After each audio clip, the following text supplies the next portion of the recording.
जय हिंद साथियों, कैसे हैं आप सब लोग। देखिए इस वीडियो में हम चर्चा करने वाले हैं उत्तर प्रदेश के सामान्य ज्ञान पे। देखिए यूपी स्पेशल का जो क्वेश्चंस है वो सारा कलेक्ट करके मैंने इस वीडियो में डाल दिया है और ये पिछले 5 सालों के बीच में जितने पूछे गए प्रश्न हैं उनका कलेक्शन है। तो इसका एक पार्ट अपलोड हो चुका है, ये पार्ट 2 है। देखिए पार्ट 1 में हमने 25 प्रश्नों पर चर्चा किया था और उन 25 प्रश्नों के माध्यम से हमने लगभग 300 प्लस प्रश्न जो है तैयार किए थे। यानी कि लगभग आपका 300 क्वेश्चन तैयार होता है सामान्य ज्ञान का। तो आज की वीडियो में भी जो है हम 25 प्रश्नों पे ही चर्चा करेंगे, लेकिन इन 25 प्रश्नों के माध्यम से आप लगभग 200 प्रश्न जो है तैयार करेंगे सामान्य ज्ञान का, जो कि उत्तर प्रदेश से संबंधित है और पिछले 5 सालों में जो है सबसे अधिक पूछे गए हैं। तो चलिए इस वीडियो को शुरू करते हैं। लेकिन इससे पहले बता दूं, अगर आप चैनल पर नए हैं तो चैनल को सब्सक्राइब करके बेल आइकन प्रेस कर दीजिएगा ताकि आने वाले सभी वीडियोस का नोटिफिकेशन आपको ऑटोमेटिक मिल जाए, और वीडियो को लाइक और शेयर भी कर दीजिएगा। चलिए शुरू करते हैं वीडियो को। देखिए पहला प्रश्न हमारा कि उत्तर प्रदेश में राजीव गांधी पेट्रोलियम प्रौद्योगिकी संस्थान कहाँ पर स्थित है। तो देखिए जो आपका राजीव गांधी पेट्रोलियम प्रौद्योगिकी संस्थान है ये उत्तर प्रदेश के अमेठी जिले में है। और देखिए अमेठी में एक प्लेस है जायस, ठीक है। तो जायस में जो है स्थित है आपका राजीव गांधी पेट्रोलियम प्रौद्योगिकी संस्थान।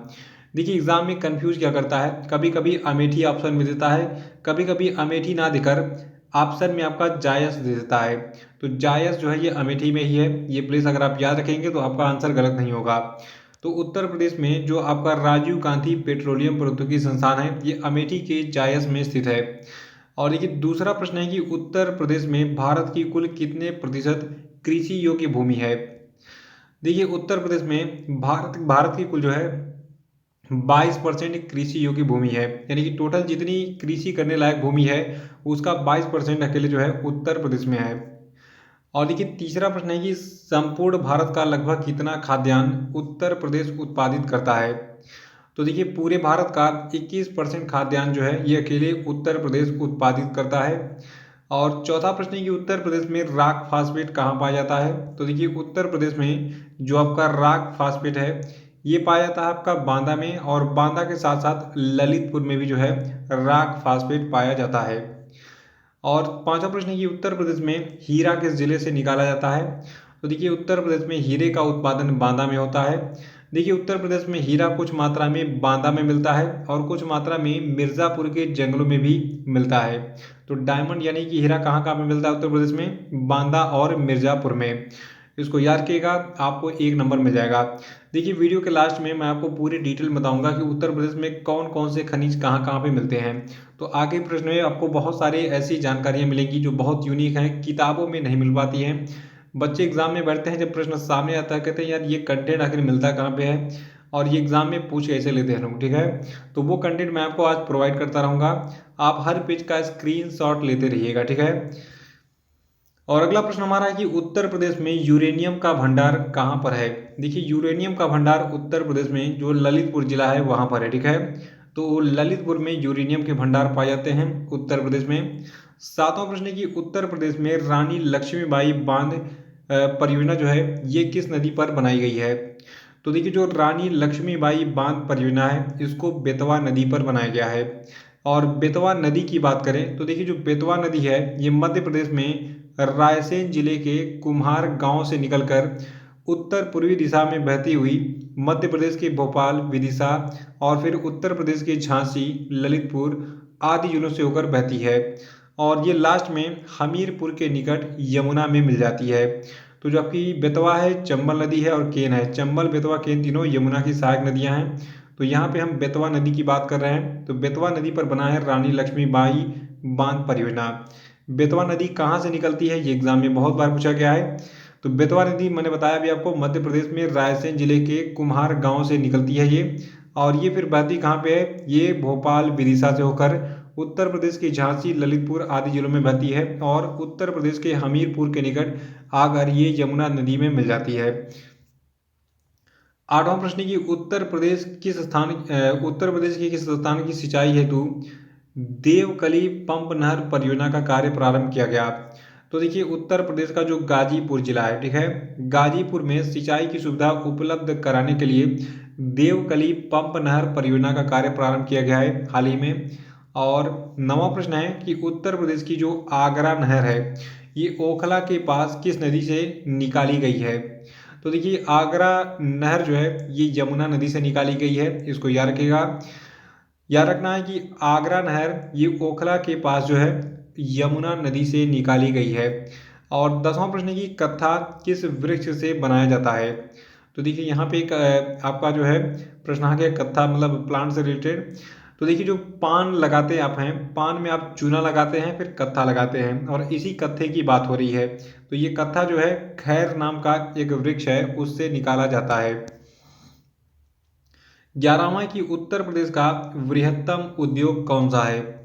तो देखिए उत्तर प्रदेश का जो सबसे बृहत्तम उद्योग है ये आपका है हथकरघा उद्योग। हथकरघा क्या होता है, ये एक मशीन होती है जिससे साड़ी वगैरह की बुनाई होती है, कपड़े की बुनाई होती है, ठीक है।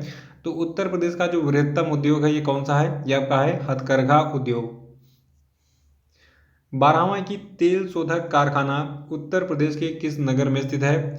तो देखिए मथुरा में तेल की रिफाइनरी स्थित है जहाँ पर पेट्रोलियम पदार्थ को लाकर इसको रिफाइन किया जाता है। यहाँ से जो है पेट्रोलियम से डीजल, पेट्रोल, मिट्टी का तेल और इसमें जो वैसलीन वगैरह बनता है, ठीक है।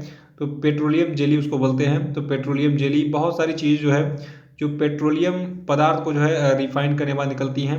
तो सारा प्रोसेसिंग यहीं पर होता है, यानी कि पेट्रोलियम का शोधन होता है इस तेल शोधन कारखाने में। तो तेल शोधक कारखाना उत्तर प्रदेश के मथुरा में स्थित है। ये प्रश्न बहुत बार पूछा जा चुका है, याद रखिएगा। 13वां कि उत्तर प्रदेश का कौन सा नगर ताला उद्योग के लिए प्रसिद्ध है। तो देखिए उत्तर प्रदेश का अलीगढ़ जिला जो है ये ताला उद्योग के लिए काफ़ी फेमस है। ये प्रश्न भी बहुत बार पूछा गया है। देखिए इस वीडियो में जितने भी प्रश्न हैं ये सभी प्रीवियस ईयर एग्जाम के हैं, तो रटते रहिए, स्क्रीनशॉट लेते रहिएगा, सही आंसर मैं बताते रह रहा हूँ। 14वां प्रश्न है कि उत्तर प्रदेश का कौन सा नगर श्री राम की जन्मस्थली है। देखिए ये प्रश्न एक नॉर्मल प्रश्न है, बहुत सारे यानी कि 99% लोगों को पता होगा, लेकिन अभी भी 1% लोग ऐसे हैं जिनको ये नहीं पता है कि भगवान श्री राम का जन्म कहाँ पे हुआ था। तो इनका जन्म हुआ था अयोध्या में। तो अयोध्या श्री राम की जन्मस्थली है और इस समय सबसे हाईलाइटेड प्लेस है पूरे भारत का अयोध्या, क्योंकि अयोध्या में राम मंदिर बनना शुरू हो गया है। तो देखिए इन्हीं 1% लोगों को मैं समझाना चाहता हूँ कि बेटा इसको याद कर लो वरना तेल लेने चले जाओगे एग्जाम में, ठीक है। तो खैर अब ऐसा नहीं होगा क्योंकि मैंने इतनी प्रताड़ना यहीं पे दे दी है। अब इतनी बेइज्जती के बाद हमेशा के लिए ये चीज़ याद हो जाएगी। तो श्री राम की जन्मस्थली क्या है, अयोध्या है।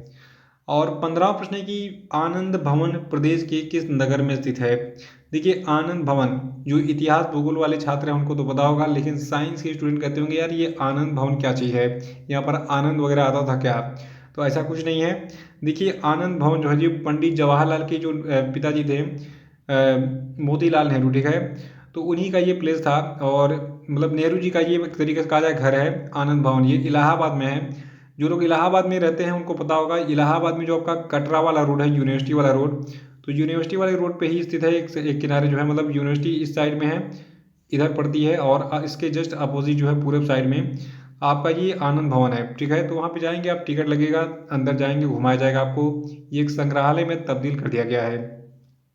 तो ये प्रसिद्ध आनंद भवन जो है ये इलाहाबाद में स्थित है और अब इलाहाबाद का नाम चेंज करके इसको प्रयागराज कर दिया गया है, ठीक है, याद रखिएगा। 16वां प्रश्न है कि उत्तर प्रदेश के निम्नलिखित में से किस नगर में कुंभ मेला लगता है। तो देखिए उत्तर प्रदेश के इलाहाबाद यानी कि प्रयागराज में जो है क्या लगता है, कुंभ का मेला, ठीक है।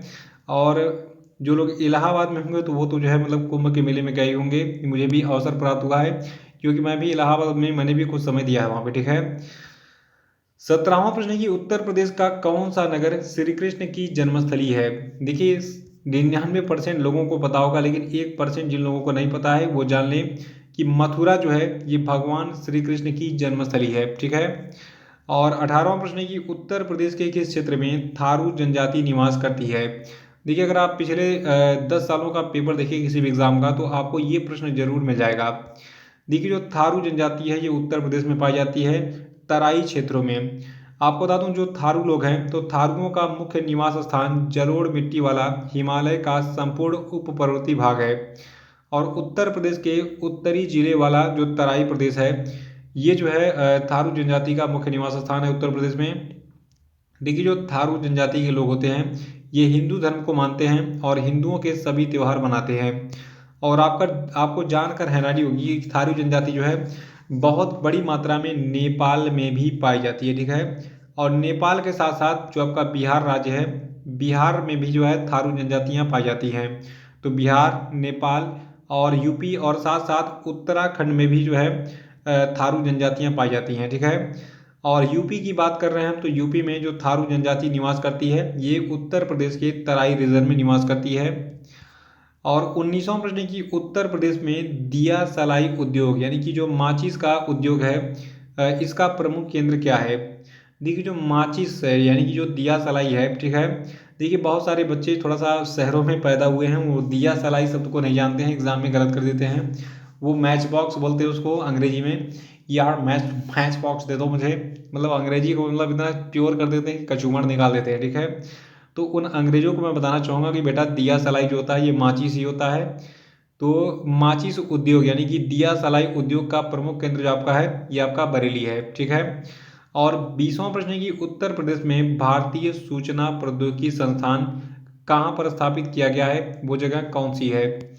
देखिए जो भारतीय सूचना प्रौद्योगिकी संस्थान है, ठीक है, इसको अंग्रेजी में हम Indian institute of information technology कहते हैं। ये इलाहाबाद में स्थापित किया गया है। इलाहाबाद अब प्रयागराज हो चुका है, ठीक है।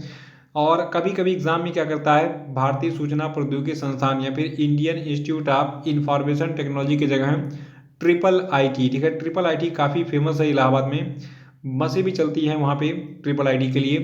तो ट्रिपल आईटी यानी कि Indian institute of information technology Allahabad में स्थापित किया गया है। 21वां की उत्तर प्रदेश में कृत्रिम रबड़ का जो कारखाना है ये कहाँ पे अवस्थित है। तो देखिए उत्तर प्रदेश में कृत्रिम रबड़ का कारखाना गाजियाबाद जिले में स्थापित किया गया है। याद रखिएगा, कृत्रिम रबड़ का कारखाना गाजियाबाद में स्थापित किया गया है। 22वां प्रश्न है कि उत्तर प्रदेश का प्रमुख लोकगीत क्या है। तो देखिए उत्तर प्रदेश का प्रमुख लोकगीत आपका बिरहा है। देखिए आपने बिरहा सुना होगा, बिरहा में क्या होता है कि इसे कांड वगैरह लेके चले आते हैं, जैसे कि मान लीजिए आलार उदल कांड हो गया, उसमें पूरी स्टोरी सुनाते हैं। या फिर मान लीजिए कहीं पे कुछ बड़ी घटना हो गई जैसे मछली शहर कांड और फलाने कांड, तो ऐसे बहुत सारे आपको मिल जाएंगे बिरहा में, ठीक है। देखिए उत्तर प्रदेश में जो बिरहा है ये उत्तर प्रदेश का प्रमुख लोकगीत तो है ही, इसके साथ में जो उत्तर प्रदेश के प्रमुख लोकगीत और संगीत हैं जिसमें आपका सोहर शामिल है। सोहर आपका क्या होता है, जब बच्चा पैदा होता है तो उस समय देखा होगा आपने सोहर गाया जाता है कि जुग जुग जिया हो ललनवा, भवनवा के भाग जागल हो, ललना लाल भइले कुल्हवा के दीपक, मतलब ऐसे गाना है ये वाला, ठीक है। तो ये आपका सोहर है। और उसके बाद है कहारवा, उसके बाद फिर है चानाइनी, फिर नौका झक्कड़, फिर बंजारा और जावा, और कजली और कजरी, ठीक है। जरेबा और सदार वजरा सारंगा, ये सभी उत्तर प्रदेश के लोकगीत और लोक संगीत हैं। तो इसमें बहुत सारे लोगों ने कुछ का नाम नहीं सुना होगा, सोहर तो जानते हैं, बिरहा जानते हैं, बाकी और ने जान नाम जो मतलब मैंने बताया है लोकगीतों के, उसको याद रखिएगा। फिर से आपका मैं रिवीजन करा देता हूँ एक बार ताकि याद हो जाए।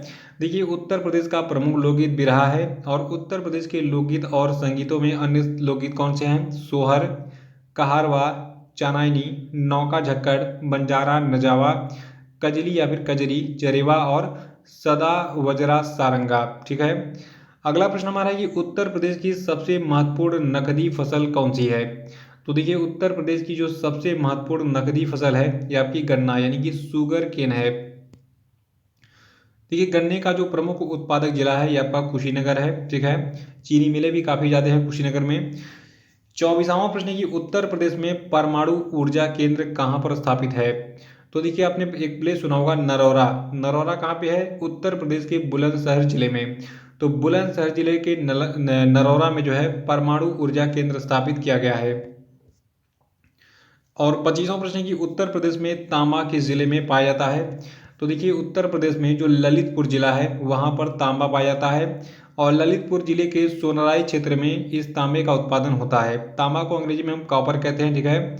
देखिए तांबा मुख्यतः आग्नेय एवं परतदार चट्टानों में नसों के रूप में मिलता है। याद रखिएगा, तांबा जो होता है यानी कि कॉपर जो होता है ये मुख्यतः जो आग्नेय और परतदार चट्टानें होती हैं उनमें नसों के रूप में मिलता है। और ये उत्तर प्रदेश में कहाँ पाया जाता है, ललितपुर जिले के सोनराई क्षेत्र में। और अब थोड़ा सा हम उत्तर प्रदेश में पाए जाने वाले सभी खनिजों पर प्रकाश डालेंगे कि उत्तर प्रदेश के किस जिले में कौन कौन सा खनिज पाया जाता है। ध्यान से सुनिएगा, स्क्रीनशॉट लेते रहिएगा सभी पेजेस का, ठीक है। तो सारे पेज का स्क्रीनशॉट लेते रहेंगे तो बाद में आपको इसको पढ़कर रिवीजन करने में आसानी होगी। देखिए उत्तर प्रदेश में जो ग्रेफाइट है ये हमीरपुर में पाया जाता है। देखिए ग्रेफाइट का उपयोग कहाँ पे करते हैं हम, आपने पेंसिल देखा होगा, पेंसिल में जो काला वाला रॉड होता है जिससे आप लिखते हैं, ठीक है। तो पेंसिल की जो एक तरीके से कहा जाए उसका क्या कहते हैं उसको आप रॉड बोल लीजिए, ठीक है, तो रॉड ही बोल लीजिए। तो पेंसिल का जो रॉड होता है बीच में जो काला वाला वही होता है ग्रेफाइट। और ग्रेफाइट के बारे में खास बात यह है, ग्रेफाइट जो है ये विद्युत का बहुत अच्छा सुचालक होता है, ठीक है। और देखिए उत्तर प्रदेश में रॉक फास्फेट बांदा और ललितपुर में पाए जाते हैं। उत्तर प्रदेश में जो चूना पत्थर है, देखिए चूना पत्थर मिर्जापुर जिले के गुरमा, कनाच, बाबूहारी और रोहतास क्षेत्रों में पाया जाता है। और चूना पत्थर जो है ये सोनभद्र के कजराहट क्षेत्र में प्रचुर मात्रा में पाया जाता है। और देखिए चूना पत्थर के संचित राशि की दृष्टि से उत्तर प्रदेश का देश में दूसरा स्थान है, यानी कि चूने के भंडार के मामले में यूपी दूसरे नंबर पर है भारत में। कोयला की बात कर लेते हैं। देखिए उत्तर प्रदेश कोयले के भंडार की दृष्टि से देश में 8वां स्थान रखता है। और उत्तर प्रदेश में सोनभद्र के गोंडवाना पत्थरों में कोयला पाया जाता है। देखिए सोनभद्र के सिंगरौली क्षेत्र से प्राप्त कोयले का उपयोग जो आपका ओबरा ताप विद्युत गृह है और सिंगरौली संयंत्र है, इन दोनों में किया जाता है। बॉक्साइट की बात करें, देखिए बॉक्साइट एल्यूमिनियम का है, इससे एल्यूमिनियम बनाया जाता है। तो बॉक्साइट जो है ये आपका पाया जाता है बांदा, चंदौली और ललितपुर जनपदों में, ठीक है। तो बॉक्साइट कहाँ कहाँ पाया जाता है, बांदा, चंदौली और ललितपुर जिले में। और डोलोमाइट की बात करें तो देखिए डोलोमाइट जो है ये प्रदेश में उच्च स्तर का जो डोलोमाइट है ये सोनभद्र में कजराहट क्षेत्र से प्राप्त होता है। और जो आपका बांदा जिला उत्तर प्रदेश का है तो बांदा जिले में भी डोलोमाइट पाया जाता है। और जो आपका डोलोमाइट है ये Portland cement, plaster of Paris और गंधक के तेजाब के निर्माण में जो है प्रयुक्त होता है। अगला हमारा है कांच बालू, ठीक है। कांच बालू कहाँ कहाँ पाया जाता है, एग्जाम में बहुत बार पूछा चुका है। देखिए कांच बालू के उत्पादन की दृष्टि से उत्तर प्रदेश का आंध्र प्रदेश के बाद दूसरा स्थान है, यानी कि सबसे अधिक कांच बालू आंध्र प्रदेश में पाया जाता है, फिर उसके बाद उत्तर प्रदेश में। देखिए उत्तर प्रदेश में जो आपका शंकरगढ़ है, शंकरगढ़ कहाँ पे है, इलाहाबाद में, ठीक है। तो शंकरगढ़, लालपुर क्षेत्र प्रयागराज और बरगढ़ और लौहगढ़, चित्रकूट, चंदौली के चकिया क्षेत्र, झांसी के मुंडारी और बालाबहट क्षेत्र और गंगा तथा यमुना नदी से जो है कांच बनाने योग्य सिलिका बालू प्राप्त किया जाता है। देखिए मैं एक बार मुझे इलाहाबाद जाने का अवसर प्राप्त हुआ था। इलाहाबाद में जो आपका ये शंकरगढ़ प्लेस है तो हमारे मित्र का वहाँ पे घर है। मैं वहाँ पे जब गया था तो मैंने देखा वहाँ पे जो हमारे यहाँ नॉर्मल मिट्टी पाई जाती है तो वहाँ पे मिट्टी नहीं है। वहाँ पर जो है आपको लगभग मोरंग का जो बालू होता है उस टाइप के जो है पीले पीले बालू दिखेंगे। वहाँ पे पानी भी जो है पीले तरीके पीला पीला दिखेगा आपको। तो हम जब वहाँ पे गए तो उनके पिताजी मित्र के जो है गिलास में पानी लेकर आते हैं। पानी का कलर कैसा होता है, लगभग जो है रेड होता है, लगता है कि उसमें गुड़ का शरबत बना हुआ है। तो हमारे अंकल जी यानी कि हमारे मित्र के पिताजी जो है कुछ मीठा और पानी लेकर आए तो मुझे लगा कि ये शरबत लेकर आ रहा है। मैंने कहा अंकल जी मैं शरबत नहीं पीऊँगा। तो उन्होंने कहा बेटा ये नॉर्मल वाटर है, हमारे यहाँ पानी का कलर ही ऐसा होता है, ठीक है। तो ये मेरे जीवन की घटना है और मैं इसको इसलिए बता रहा हूँ ताकि आपको इससे कोरिलेट हो जाए कि कांच बालू कहाँ पे पाया जाता है, शंकरगढ़ में। ये प्लेस आपका इलाहाबाद में, ठीक है। देखिए भूगर्भवेत्ताओं के अनुसार जो उत्तर प्रदेश है तो उत्तर प्रदेश में कांच बालू का सुरक्षित भंडार लगभग कितना है, 10 करोड़ टन से भी अधिक है। और पोटास लवण की बात करें तो देखिए ये खनिज जो है ये उत्तर प्रदेश के इलाहाबाद, चंदौली, झांसी तथा बांदा जिले में प्राप्त किया जाता है। और देखिए एक और चीज़ है टाल्क या सेलखड़ी, ठीक है। तो सेलखड़ी कहाँ पे पाई जाती है, देखिए सेलखड़ी उत्तर प्रदेश के हमीरपुर और झांसी जिलों में पाई जाती है।